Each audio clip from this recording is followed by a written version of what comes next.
So, what are factors to be considered when deciding placement in an IEP setting? The most striking thing that I heard in the NPR podcast related to Mary's portion, where she admits that she needs training. She's a general ed teacher. It's her first year teaching. She's in a classroom with a large amount of students who have special needs, and she's a little out of her element.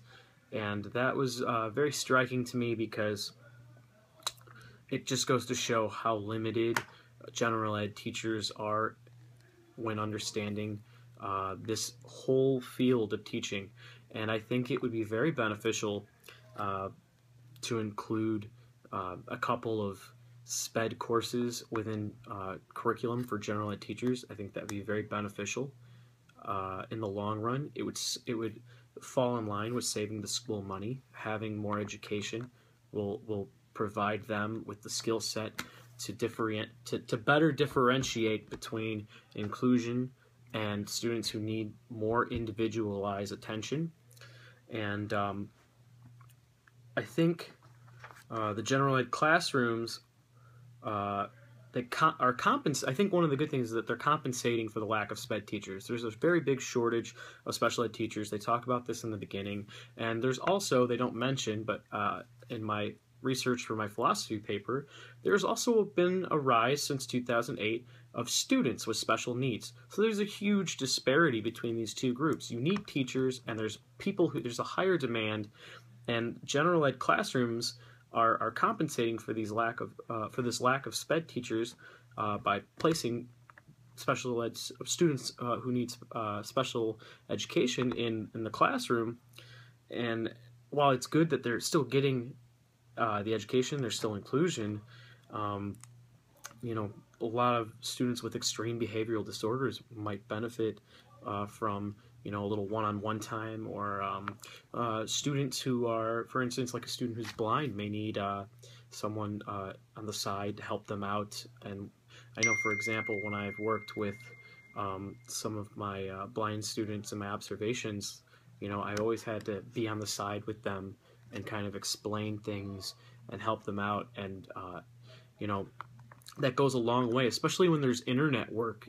How hard is it to just pull up an iPad and free roam on that? So individualized help is important, and it's important that they get that in and outside of the classroom. One of the best things, though, about, I think, students being in general ed classrooms is the relationship with classmates, and those are long-lasting and really important things for social skills. And the mother, I think her name is Jennifer, who talks about her child with autism, she explains how her child lost a lot of those benefits because they kind of did her wrong, and she ended up in I think they said they proposed putting her in an institution, and it was quite a struggle. So making friends and relationships and building on that is such an invaluable skill that shouldn't be passed up. So you're looking at the laws. You have IDEA. You have least restrictive environment with your IEP. It just seems like a lot of it's common sense. It's just simple knowledge to just say, consider the parents' wishes. They know their kid. They know what's best for their kids. So, and then you are the professional, and you got to work together. But sometimes putting a child in an environment where they need one-on-one time is beneficial, and even though it saves money to not do that, all things must be considered. Excuse the pun. And I think one of the biggest solutions I could come up with to solve this problem, and I'll just to reiterate, is having teachers just go that extra mile. Just if you could think about it, just one semester dedicated to special ed, like one extra semester dedicated to SPED programs in college, could improve the quality of instruction by leaps and bounds.